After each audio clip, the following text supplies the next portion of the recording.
ओम श्री परमात्मने नमः। ओम नमो भगवते वासुदेवाय। आज श्रीमद् भागवत महापुराण चतुर्थ स्कंद के अध्याय 23 की कथा सुनेंगे। आज की इस कथा में हम सुनेंगे राजा पृथु की तपस्या और उनका परलोक गमन। ओम श्री कृष्णाय नमो नमः। श्री मैत्री जी इस कथा को सुनाते हुए विदुर जी से कहते हैं कि हे विदुर जी, इस प्रकार महामनस्वी प्रजापति पृथु के स्वयं में अन्य आदि तथा पुरग्राम आदि सर्ग की व्यवस्था करके स्थावर जंगम सभी की आजीविका का सुविता कर दिया तथा साधु जनोचित धर्मों का भी खूब पालन किया। मेरी अवस्था कुछ ढल गई है और जिसके लिए मैंने इस लोक में जन्म लिया था उस प्रजा रक्षण रूप ईश्वर आज्ञा का पालन भी हो चुका है। अतः अब मुझे अंतिम पुरुषार्थ मोक्ष के लिए प्रयत्न करना चाहिए। यह सोचकर राजा पृथु ने अपने विरह में रोती हुई अपनी पुत्री रूपा पृथ्वी का भार अपने पुत्रों को सौंप दिया और सारी प्रजा को रोती बिलखती हुई छोड़कर वे अपनी पत्नी के सहित अकेले ही तपोवन में चल दिए। वहां भी वे वानप्रस्थ आश्रम के नियम के अनुसार उसी प्रकार कठोर तपस्या में लग गए जैसे कि पहले गृहस्थ आश्रम में अखंड व्रत पूर्वक पृथ्वी को विजय करने में लगे थे। कुछ दिन तक तो राजा पृथु ने कंद मूल फल खाकर बिताए, कुछ काल सूखे पत्ते खाकर रहे, फिर कुछ पखवाड़ों तक जल पर ही रहे और इसके बाद केवल वायु से ही निर्वाह करने लगे। हे विदुर जी, वे वीरवर पृथु मुनि वृत्ति से रहते थे।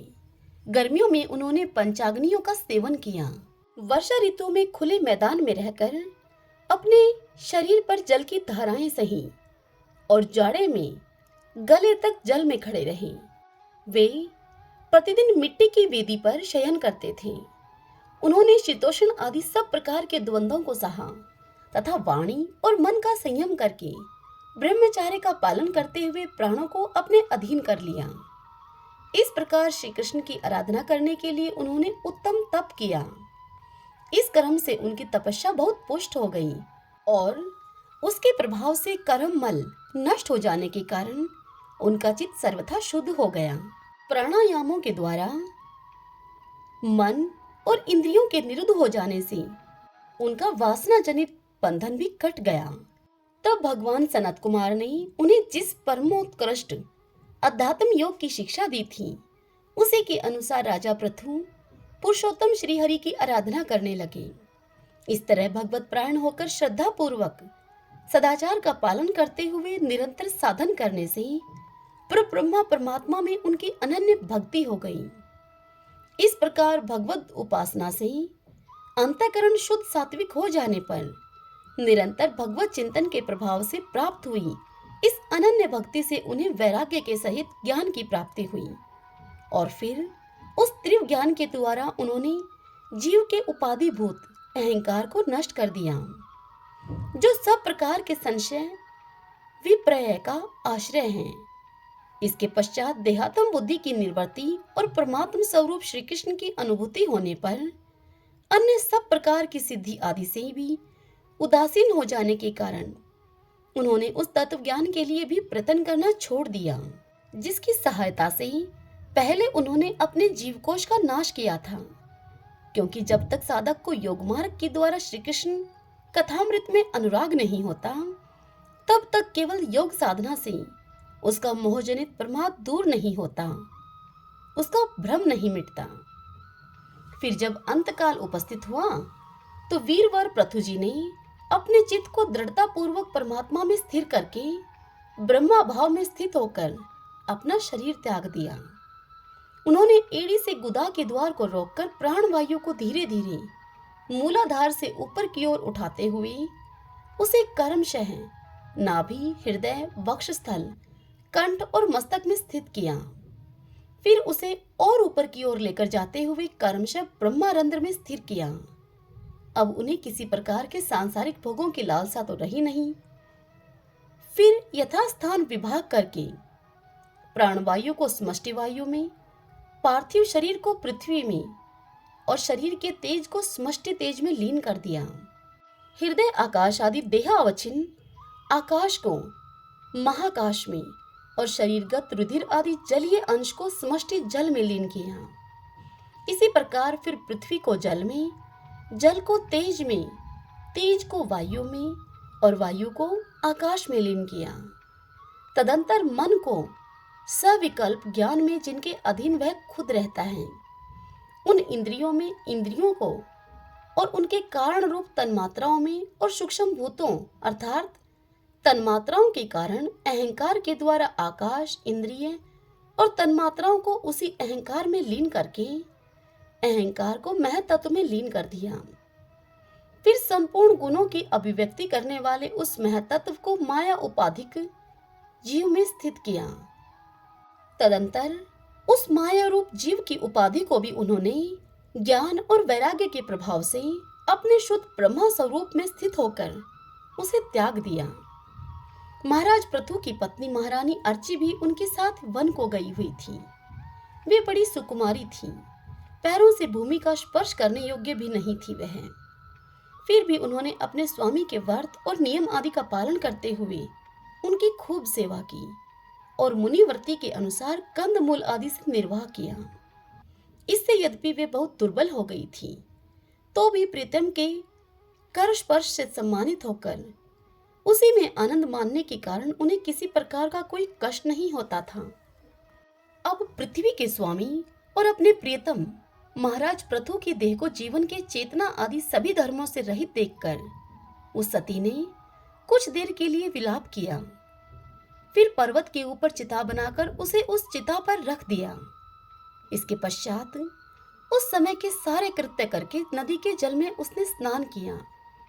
अपने परम पराक्रमी पति को जलांजलि देकर आकाश स्थित देवताओं की वंदना की तथा 3 बार चिता की परिक्रमा करके पतिदेव के चरणों का ध्यान करती हुई वह अग्नि में प्रवेश कर गई। परम साध्वी अर्ची को इस प्रकार अपने पति वीरवर पृथु का अनुगमन करते हुए देखकर सहस्त्रों वरदायिनी देवियों ने अपने अपने पतियों के साथ उनकी स्तुति की। वहां देवताओं के बाजे बजने लगे।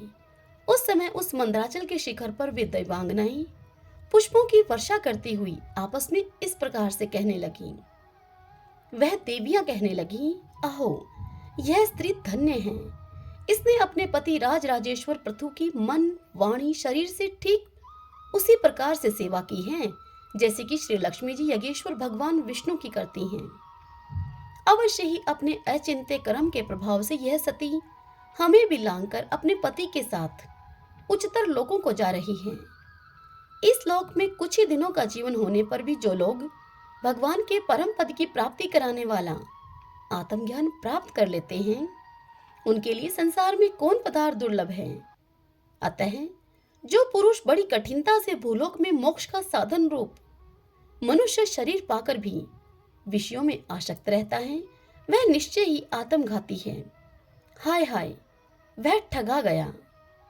श्री मैत्रेय जी इतनी कथा सुनाकर विदुर जी से कहते हैं कि हे विदुर जी, जिस समय देवांगनाएं इस प्रकार स्तुति कर रही थी, भगवान के जिस परम धाम को आत्मज्ञानियों में श्रेष्ठ भगवत प्राण महाराज पृथु गए, महारानी अर्ची भी उसी पतिलोक को चली गई। परम भागवत पृथु जी ऐसे ही प्रभावशाली थे। उनके चरित्र बड़े उदार हैं। मैंने तुम्हारे सामने उनका वर्णन किया। हे विदुर जी, जो पुरुष इस परम पवित्र चरित्र को श्रद्धा पूर्वक निष्काम भाव से एकाग्रचित होकर सुनता है, पढ़ता है अथवा सुनाता है, वह भी महाराज पृथु के पद भगवान के परम धाम को प्राप्त होता है। इसका सकाम भाव से पाठ करने से ब्राह्मण ब्रह्मा तेज को प्राप्त करता है, क्षत्रिय पृथ्वीपति हो जाता है, वैश्य व्यापारियों में प्रधान हो जाता है और शूद्र में साधुता आ जाती है।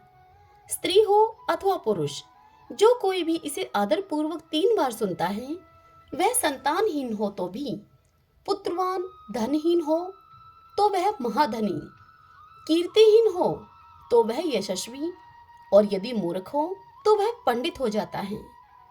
यह चरित्र मनुष्य मात्र का कल्याण करने वाला और अमंगल को दूर करने वाला है। यह धन, यश और आयु की वृद्धि करने वाला है। स्वर्ग की प्राप्ति कराने वाला और कलयुग के दोषों का नाश करने वाला है। हे विदुर जी, यह धर्म आदि चतुर्वर्ग की प्राप्ति में भी बड़ा सहायक है। इसलिए जो लोग धर्म, अर्थ, काम और मोक्ष को भली भांति सिद्ध करना चाहते हो, उन्हें इसका श्रद्धापूर्वक श्रवण करना चाहिए। जो राजा विजय के लिए प्रस्थान करते समय इसे सुनकर जाता है, उसके आगे आकर राजा लोग उसी प्रकार भेंटे रखते हैं जैसे कि प्रथु के सामने रखते थे। मनुष्य को चाहिए कि अन्य सब प्रकार की आसक्ति को छोड़कर भगवान में विशुद्ध निष्काम भक्ति भाव को रखते हुए महाराज प्रथु के इस निर्मल चरित्र को सुने, सुनावे अथवा पढ़े। हे विदुर जी, मैंने भगवान के महात्म्य को प्रकट करने वाला यह पवित्र चरित्र तुम्हें सुना दिया है। इसमें प्रेम करने वाला पुरुष महाराज प्रथु किसी गति पाता है।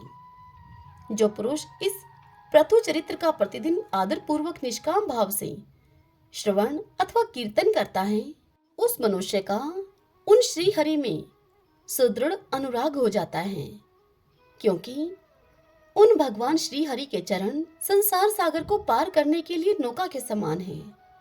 हरि ओम तत्सत। ओम नमो नारायण।